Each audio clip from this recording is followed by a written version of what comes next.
Heb jij geluid? Nee. Oh, fuck.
This is Matthieu Brandt, and welcome to True Fire Live, this time broadcasting from the True Fire studio in Amsterdam, in the Netherlands.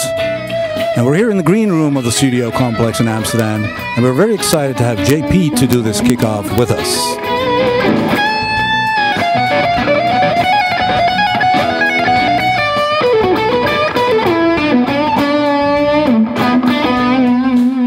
It's our first True Fire Live event from Europe, so hang with us if we run into some tech issues as we've seen in the beginning. I hope we fix them.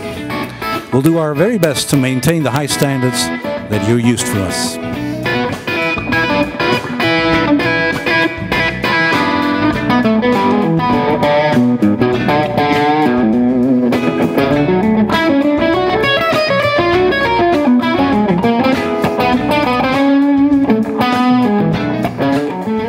So thank you so much for joining us. And JP has written 2 courses for True Fire, 30 cutting-edge blues licks and 30 cutting-edge rhythm and blues grooves.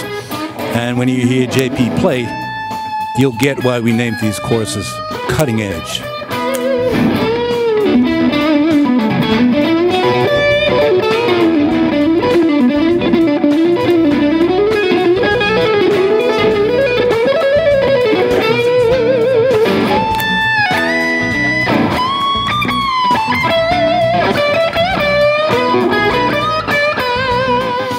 True Fire has been scouting and producing courses from Europe for the last 6 years now, and we've had the honor to work with some great artists from the Netherlands, Germany, England, Wales, Belgium, Cuba, and even Mali in West Africa. And we're currently preparing new material with educators and players from Italy, Finland, and England.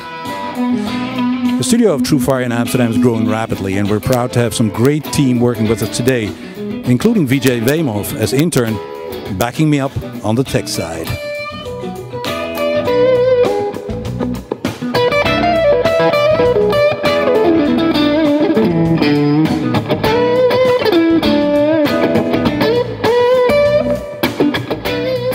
Now, True Fire is truly an international company with artists and staff from all over the world. Our audio post-production mixing for True Fire Europe, for instance, is actually done in the US by my friend Jack Starkey from Brookfield, Massachusetts. Now, please feel free to post questions in the live chat, and when you do, please let us know where you're tuning in from.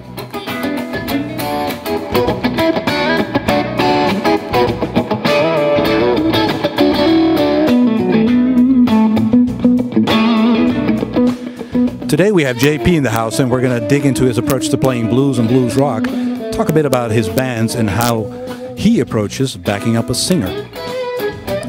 We'll do a rundown of his live gear and his studio gear, talk a bit about his favorite guitars and how he records them. Now, JP is the proverbial studio ace and is actually one of the most recorded guitarists in Europe. He can be heard on over 500 CDs, operates his own studio in the northern part of the Netherlands, and has produced many of the big names over here on the old continent. But JP also fronts his own band, has toured extensively across the globe, playing many of the big stages and festivals. And one of his main gigs now is supporting one of the great voices in Europe, Rob de Nijs.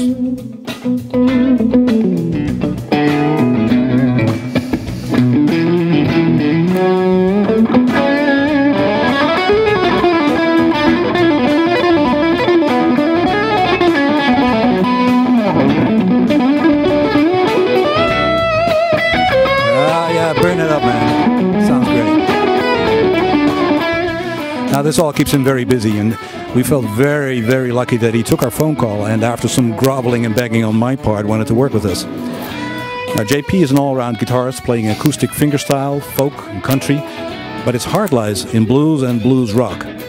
Now, do have a little bit of patience with us because our language skills, we're not native speakers. But since the language is music international, I'm sure that you'll get what we're going for. Hey, JP, can you stop for a bit and get off that cutting ledge and talk to us a little bit? Thanks so much.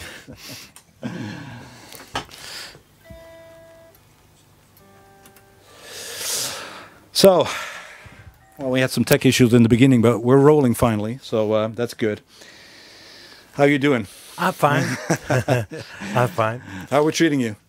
Yeah, very good. Oh yeah? After 3 cups of coffee, I'm very excited. Good, finally. So you did 2 courses for True Fire. We did the 30 cutting-edge blues licks and the 30 cutting-edge rhythm and blues grooves that were just out. And we're working on number 3 on pentatonics. Now we'll talk about that later, for a little bit. But maybe you can start off by telling us how you got started as a player. I started when I was 10 years old with classical guitar. I did that 5 years. Then I started to play the electric guitar after 5 years with several teachers. And after, I think, when I was 18 years old, then I went to the conservatory, and there I studied the jazz. But in the meantime, I played blues and rock, and I studied classical guitar. So it's several music styles which I practice. And so you try to throw everything together and throw everything together and make a mix. And make a mix of it. That's great, man. So at the conservatory here in the Netherlands, people might not know, we have a lot of conservatories. I think we have 12 or something like that. Which one did you study at? I started in Zwolle, and then I go to Utrecht, and I study with Eve Albers. He's a phenomenal player, isn't he? Yeah, it's a very good player. It's like a player like Ray Gomez, which I very like, and it's that typical of guitar player. Yeah, and he can be a little bit out there. I mean, I heard him play live a bunch of times, and he has a very style of his own, literally throwing everything together. So I guess that was your first source. Yeah, well, not my first source, but it was when I was on the school. Yeah, then I studied with him. Yeah. So I guess the music and playing guitar runs in the family because you have a brother that's a very fine guitar player too. Yeah, I also have a brother who's making music professional, and it's a jazz player, a real jazz player like Barney Kessel, Wes Montgomery, and it's a very good one. Yeah, and you got 2 kids? I have 2 kids. Boy 17 years old, it's Tim, and a girl 14 years old, and it's Alicia. And are any of them musically inclined? Well, my son was when he was 8 years old. He was a little bit practicing drums, but he threw it away. But I don't mind because it's a tough. It's a tough life, isn't it? Yeah, it's a tough life. Yeah, and it leads to poverty, but a lot of fun, though. A lot of fun. So, just a quick reminder, if you're tuning in, tell us where you're from, and if you have any questions for JP, including but not limited to the shop where he gets his shirts, chime in and ask away. So let's talk a little bit about the cutting edge courses. We have now 2 out, and both of them have been very successful. What type of approach did you take when you wrote the 30 cutting edge blues licks?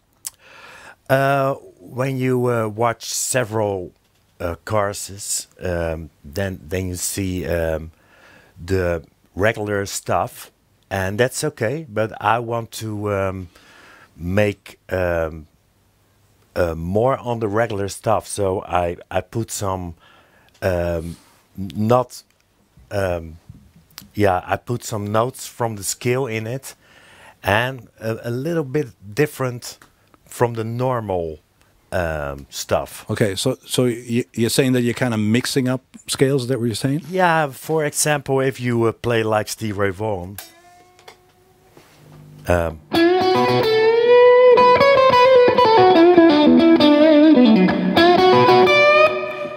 everybody knows. I like to mix some kind of strange combinations, like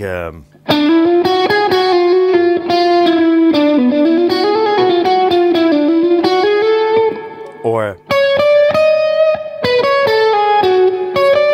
so a chromatic line. Yeah, and that's the blues scale, the chromatic kind of stuff, and the normal scale. So the normal pentatonic scales. So when we have the normal scale, then I play like on B7, of course. And when I play the pentatonic scale, so I like to mix them from minor to major. And then I go to the 6 with the 7. So it seems like chromatic, but they are the normal notes from the scale. So it sounds different because you place them together in a different way. So my teachers said always, you can play everything, but you have to come on the right note. But that's a joke, of course. Yeah. But when I play like...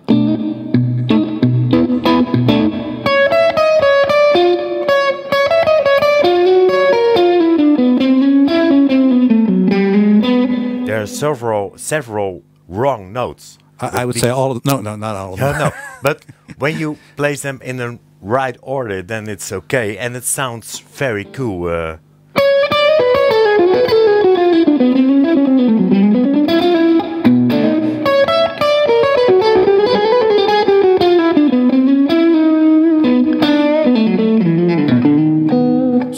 So that's like the minor pentatonic scale, it's the major pentatonic scale, it's chromatic playing. Yeah. But when we were just practicing a little bit, you also played something octatonic? Yeah. When I play octatonic, then it's kind of weird, but you have to make them like a blues scale. So Okay. it has to be sounded normal. So when I play...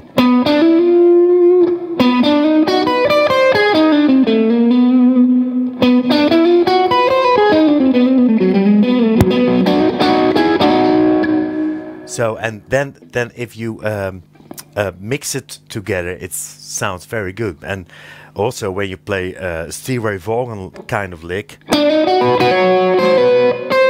he also play a flat 9. So when I do...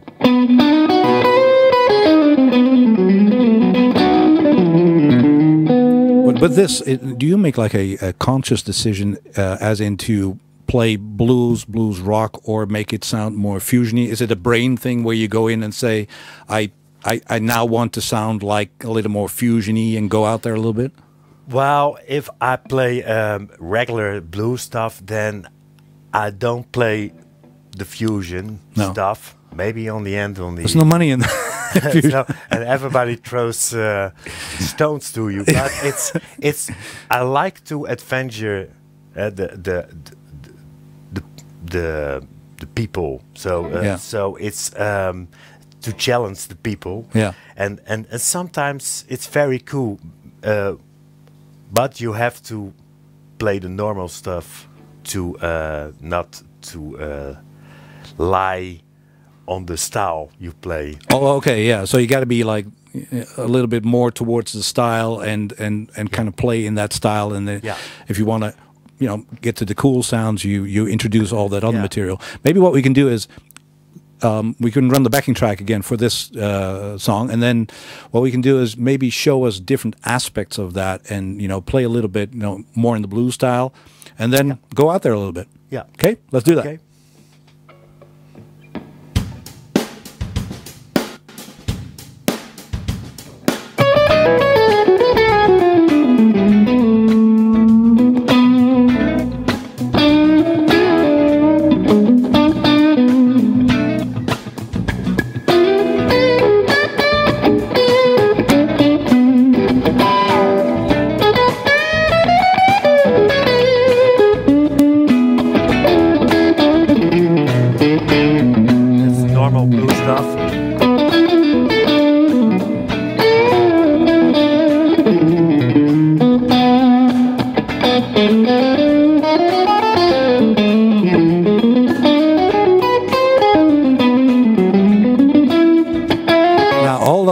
Just a minute. What did you play there? This is like Robin Ford kind of stuff. And now I play the octatonic scale.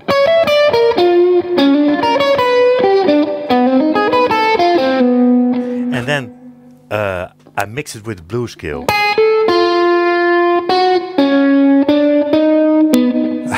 If that isn't cutting edge, I don't know what is.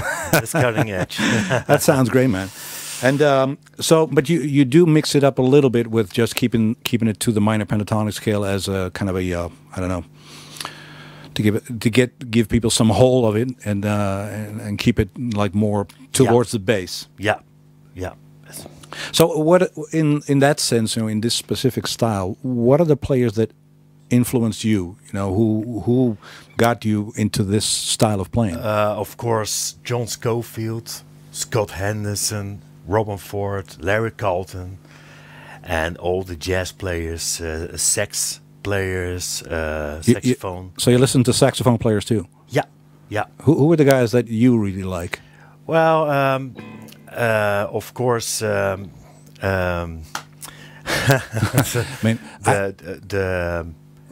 it the big jazz guys like Coltrane or? Yeah, Coltrane. Yeah. And Ben Webster or guys like these. Yeah, I guess Webster was like more in the old swing style and all that kind of stuff, and then Coltrane was really out there. And also Miles Davis, the trumpet player, and I listen to everything, and I filter what I like. So And so, did you actually transcribe these the licks for on guitar and see how they worked out? Yeah. That must have cost you a lot of time. A lot of time. Yeah. But and so nowadays, I mean, when I was at your house a couple of weeks back, you showed me some stuff by Michael Schenker. Really, good player. Yeah, it's very lyric. That's what I like. The German, it's a German guitar player, so you hear the very German lyrical guitar player in the rock. Yeah. So like when you have.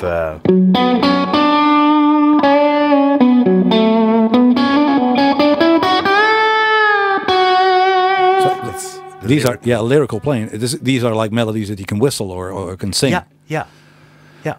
And so again, do you go back into this mode of playing lyrical? When you're out soloing and saying, now I really want to play a nice melody, and then switch it off to the fast stuff, or Yeah, it depends what role it has in the music.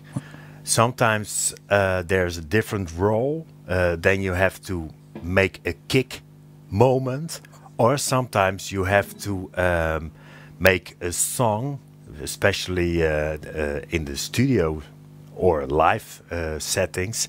then you have to play an extra song in the song. So then you play more melody. So oh, okay. So are you saying that it depends on the song, what kind of role the guitar has there? Yeah, yeah, and what style? If I'm in the studio, then sometimes they say, "Can you play like Mark Knopfler kind of stuff?" Because or John Mayer, and then you play with your fingers and more melody. Or if they say, "Can you play a Van Halen kind of lick?" Then I think a little bit in that way, not to copy, but make my own. But then it's more. But are you one of those guys that actually, stomps on one of those effects thingamajiggies and you want Mark Knopfler? Here's Mark Knopfler. Can you? I can do that. Yeah. Yeah, that's great. I mean, that's, I guess, taps into what you do, in your quote unquote regular job, aside from playing live, is you own your own studio and you produce a lot of people, and you go out into other studios and play for them. And like it would be an assignment coming in to a studio and just saying, "Here's a band, here's a track, we need a guitar, play." Something like that. Yeah, yeah. If you mean if I have to tell them what to play? No. I mean, well, that could be also when you're the producer of. Yeah, sometimes they come with a song, and then I listen to the song, and yeah, if you are the producer, then you have to cut or make some chords different. Then sometimes you have to kill your darlings. Yeah. But you have to think with the people who coming to the studio and make kind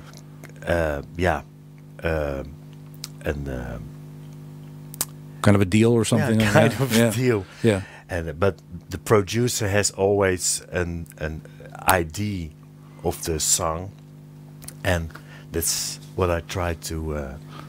Yeah, what you're trying to get into. And so when people come into your studio, they will have like tracks ready, or what kind of phase will they come into your studio when they're making a song? Will they come in with like, "I've got some lyrics and I have a few chords"? No, sometimes the whole band is coming. So I'm just the engineer, and they have all the songs: the drummer, the bass player, the guitar, and the keyboard player. But sometimes when I have to play for somebody else, then the whole backing track is already ready. Okay, so and then you just play a certain guitar part. Yeah, then I play. Go in, do your thing, and get out. Yeah, well, yeah, kind of that thing.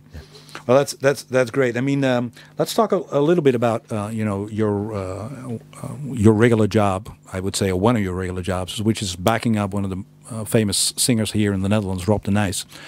Can you tell me a little bit about what you do when you're playing behind him? So when you're a member of the band. Well, if you play with a singer, you have to follow the singer. So and I can say that because I sing by myself, and when the band is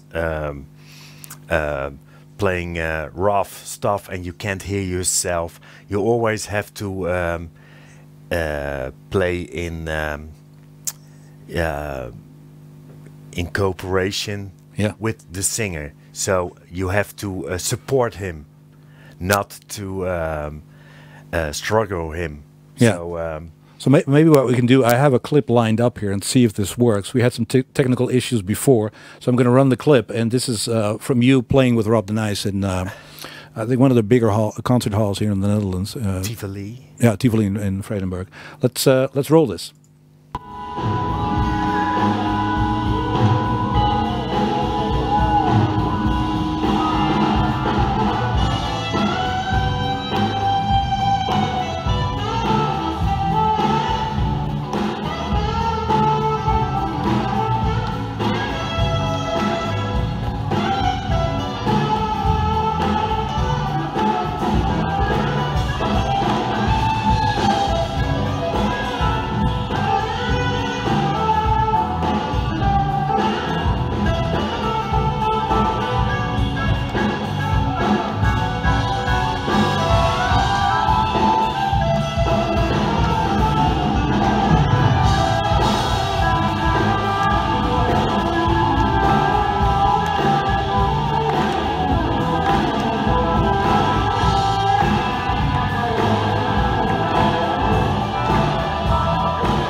was some phenomenal playing right there.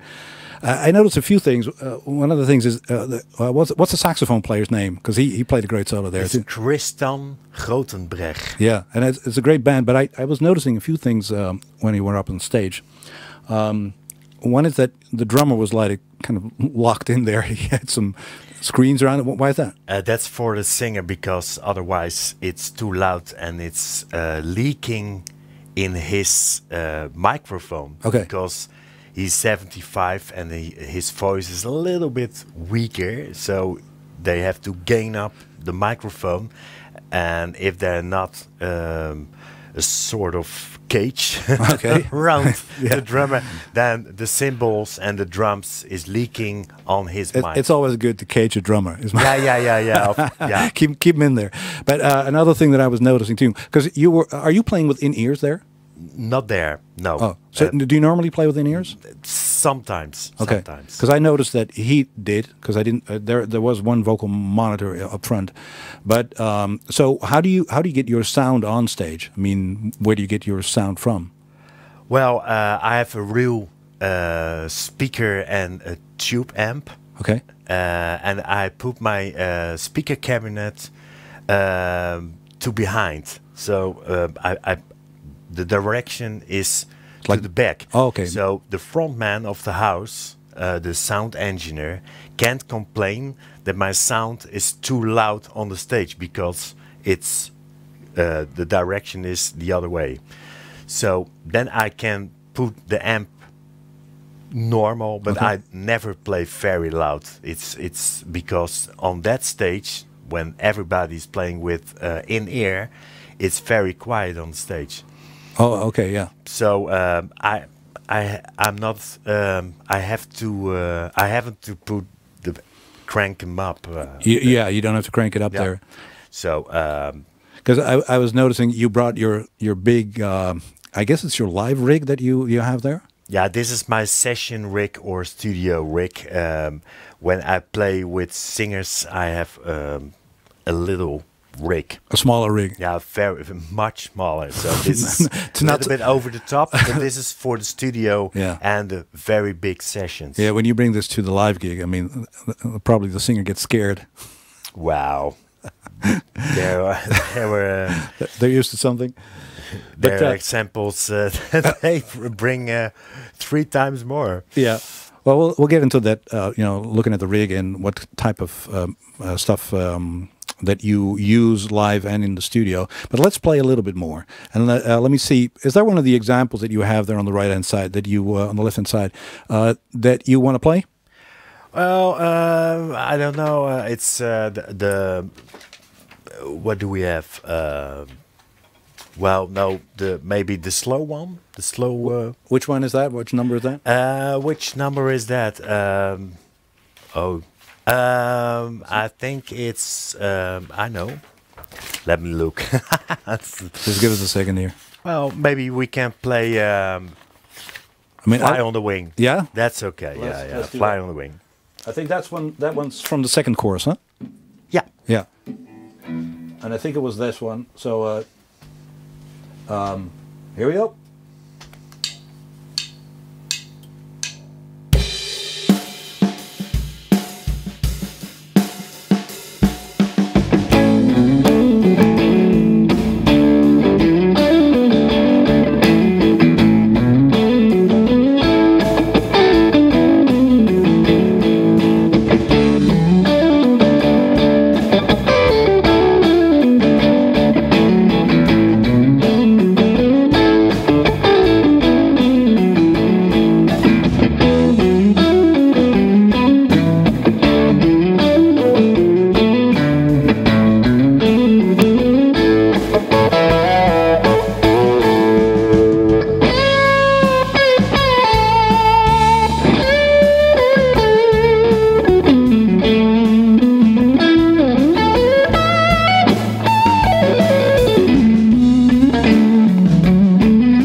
Thanks for that, man. That sounded great. I mean, definitely a Jimi Hendrix signature there.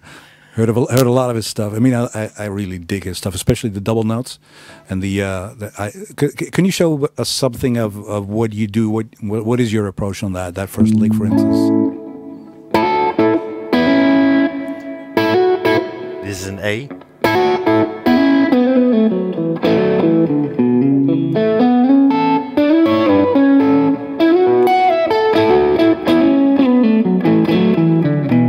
So when you play this kind of stuff, what do you look at?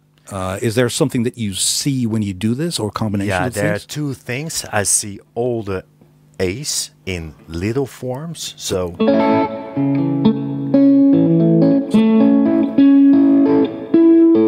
So these are all triads that you're playing. yeah, there are triads, and I know that the parallel minor is F sharp minor. So when A is the same like F of F sharp minor, and you can see it if you this is an A. It's the same chord, another bass in it. So when I play the minor pentatonic scale,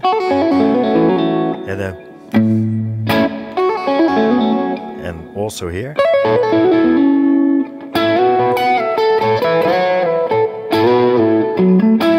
This is F sharp.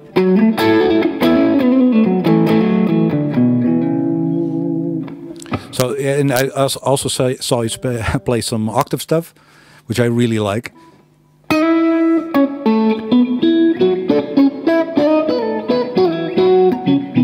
Yeah, that's more the West Montgomery kind of stuff. Yeah, but I guess it actually also fits within the Jimi Hendrix stuff, because you just played it. Yeah, of course. Yeah, that's what Eric Johnson also do. Okay.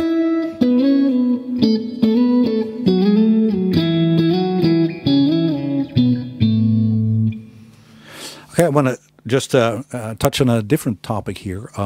One of the things that you also do is, you being a studio ace as you are, you play all kinds of guitars in different settings.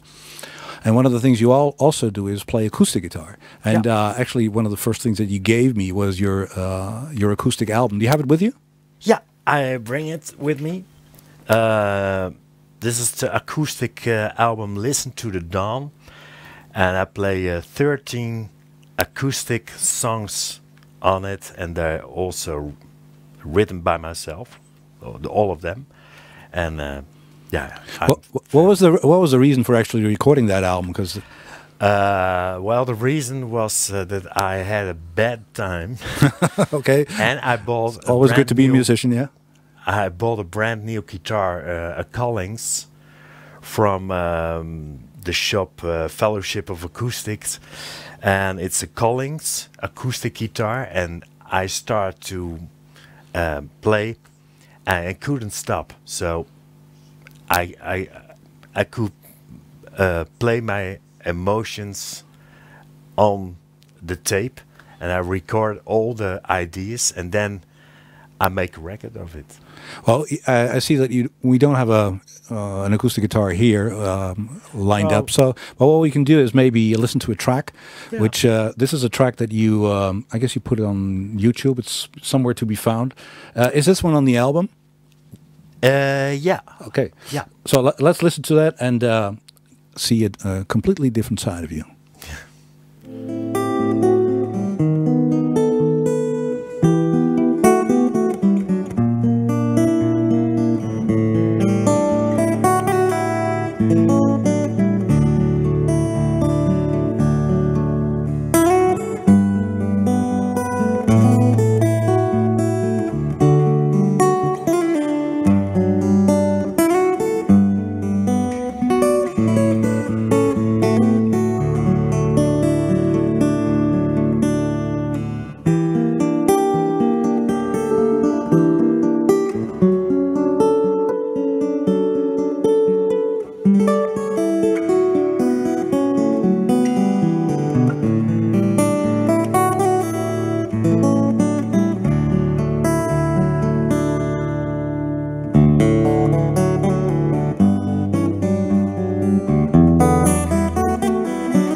So we just got some questions in through the live chat. Thank you so much for tuning in, and please, when you do, just tell us where you're from. We really like to know. And this is Tony Hutchinson. Did I say that correctly? Toby Hodgkinson. Toby Hutchinson. He had a question on the octatonic scale. What was that, VJ?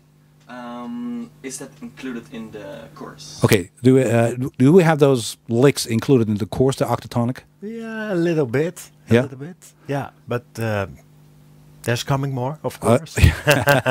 Yeah, absolutely. Thank you so much, by the way, for giving me the clip on the Collins. It's just a beautiful piece of music, and I really dig your. Yeah, I just recorded at my home with a telephone, so it's a little bit crappy what concerned the sound, but it sounded good to me. Okay. And one thing I liked is that you didn't, record the whole neck of the guitar, so it kind of keeps us in the dark a little bit about about what you played.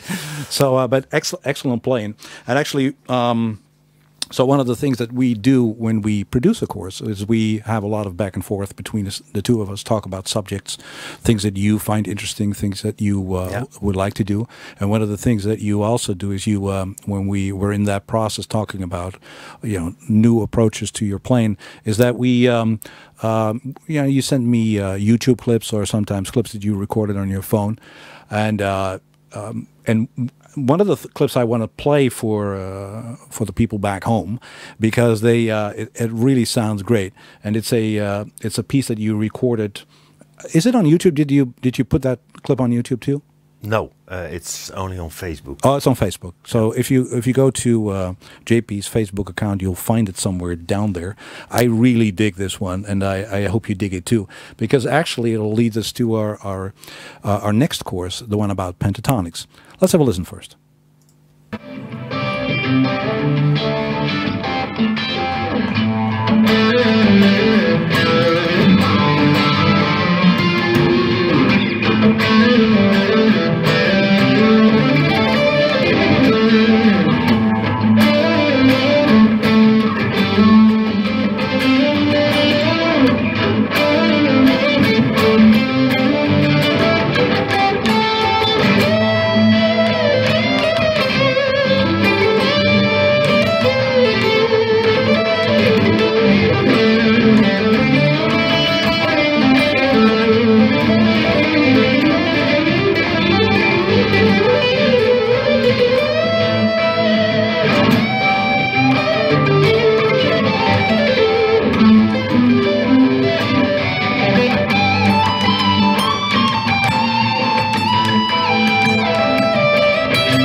Some great playing there. I mean, a lot of octave stuff and a lot of Eric Johnson comes to mind. I mean, really beautiful stuff. Ja, weet je wat de grap is? Let's talk in English. Oh. Okay, we're live. The fun part is, sorry, excuse me. The fun part is it's on a guitar, which don't normally play that stuff on it. Okay, so was it a Burns guitar? A Burns guitar, yeah. 62, I think. So well, that was a joke. But it sounds great. I mean, it was more. Let's try to play that sort of kind of music. On that guitar. And I have your live reel now lined up. Could you tell us a little bit about the effects that you use, and we'll run through them, like the one on the what is it? Your left hand side down there.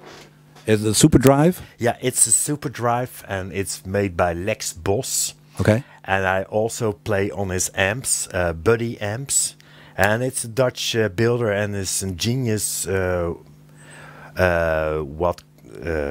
Effects and amps and Can you let us hear something about? Yeah, it's the first channel. I put them very clean.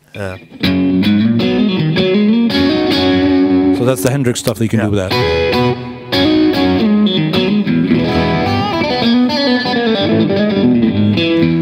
And I play on the second channel. That's more the rock stuff.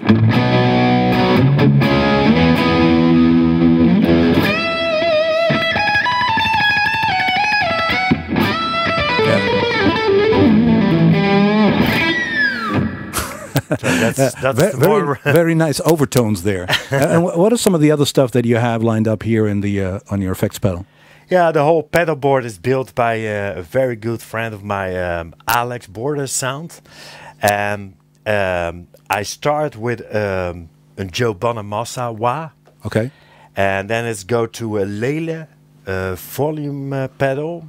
And I don't know exactly the direction. Okay. Because I can change it with my effects MK5 is from Musicom. Okay, so that's the thing that's down on the bottom there with all the that's an switches. audio looper controller. Yeah. So I can connect all the effect pedals on the MIDI audio controller, and I can mix them.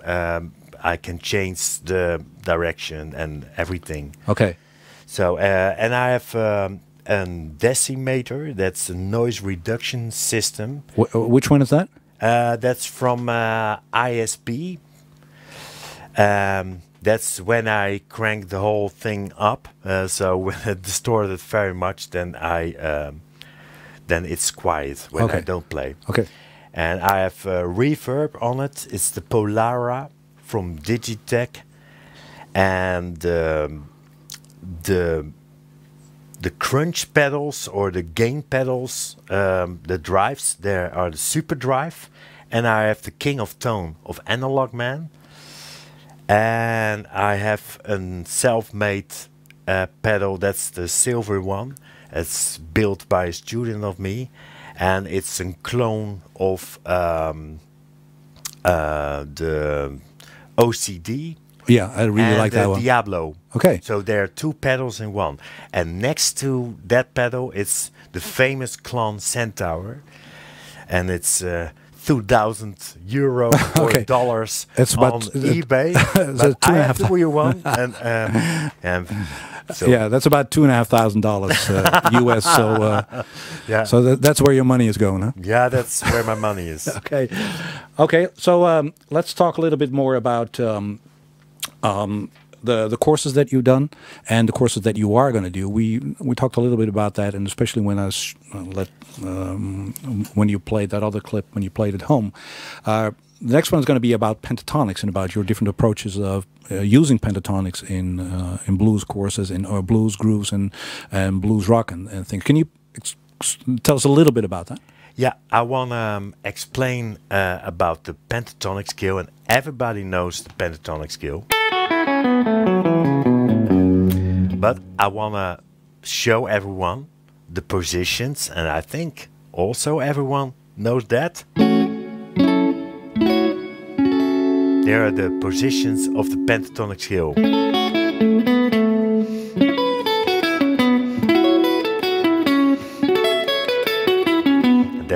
These are the drop 2 chords, and the fifth pentatonic scale is this one. But I want to show the example which I already said when I did in the Jimi Hendrix stuff. When I play an A, so I can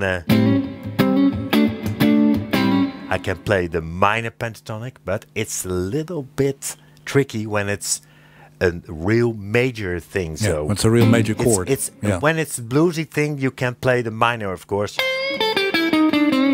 But when it's more major,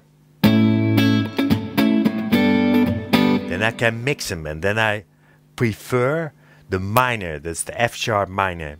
So that will be the, what is it, the flatted sixth? No, the sixth of the towards or in comparison with the A. A minor third back. A minor third A. back, yeah. And so that's one of the pentatonic positions. Are there more that you can use? The pentatonic, is more, because when I play A7, then the main key is D. Okay, so because A7 is the 5 and D. Fifth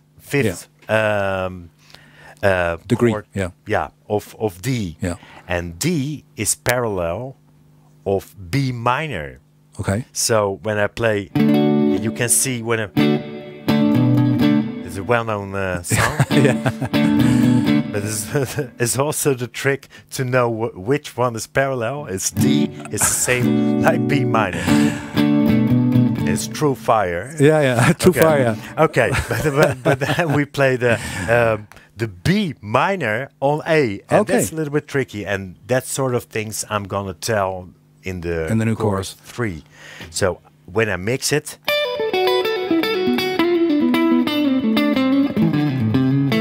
This is all on A. It's all on A.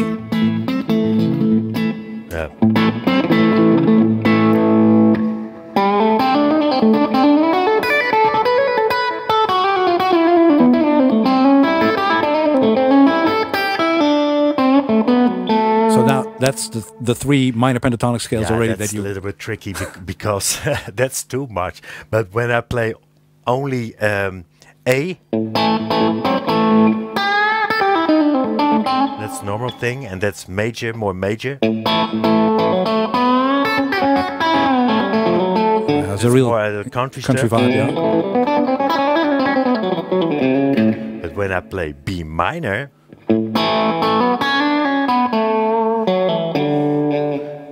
so then you have to make it right to A again. But So you end up on A again. yeah, because otherwise you hang in a little key. It's sort of like a Twilight song. Twilight. But it's when you combine these things, you can make beautiful lines. Yeah. That really sounds great. I'm really looking forward to producing that course with you. And any idea when we're going to record that? As soon as possible. Okay. Okay. Well, we'll put you to work. Let me see. Let's go to another track. We have a little bit more time left, and let me see. This is the. Was it the second one? It's a second groove 2 from course. From the second course, so the rhythm and blues grooves. Greenhouse. And can you tell us a little bit about the chord progression? The chord progressions is normal blues in G, and in the chorus the example is. Okay. It's more the Jimi Hendrix stuff. Okay. Well, I'm lining it up. Here we go.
That sounded phenomenal, man. That's great.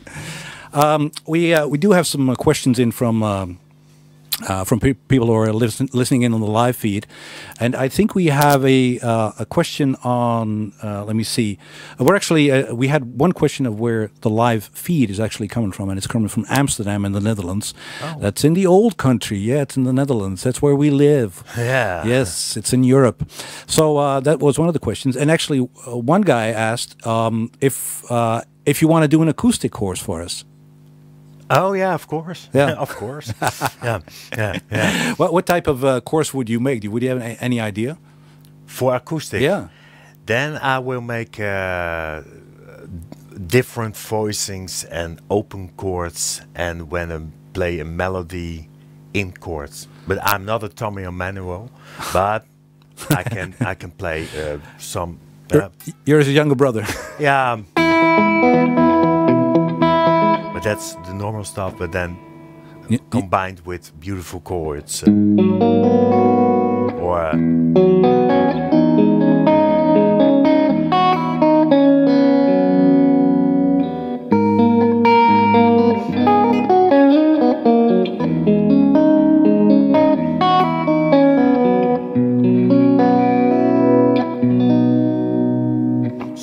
Stuff like that. That's great, man. Sounds beautiful. So yeah, we're going to wrap up here a little bit, and thank you so much for doing this live feed for us. And this is our first one. We had some tech issues, but we fixed them. There's a lot of people have tuned in. What a pleasure. Yeah, and so maybe you